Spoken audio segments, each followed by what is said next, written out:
Pourquoi Picasso ou Banksy attirent les investisseurs autant que les amateurs? Un tableau accroché au mur, un coup de pinceau, un pochoir sur un mur de briques, une banane collée à un mur avec du ruban adhésif. Ça peut sembler poétique ou perché, mais derrière, il y a aussi des milliards. Car l'art, ce n'est pas seulement de la beauté et de l'émotion, c'est aussi un marché. Picasso, vendu des centaines de millions aux enchères. Banksy, dont une œuvre s'est autodétruite après la vente et a vu sa valeur grimper encore plus. Yayoi Kusama, dont les citrouilles hypnotisent les collectionneurs. Pourquoi tant d'investisseurs se ruent sur l'art? L'art est un actif tangible. Il ne disparaît pas avec un crash boursier. Il joue le rôle de diversification dans un portefeuille. Les œuvres rares prennent souvent de la valeur avec le temps.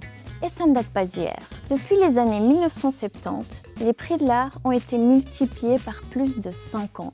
Les années 2000 ont vu l'explosion des enchères avec les grandes maisons comme Christie's et Sotheby's, et les années 2020 ont atteint des records jamais vus. Certains analystes parlent même de la bulle contemporaine. Mais il y a aussi des zones d'ombre.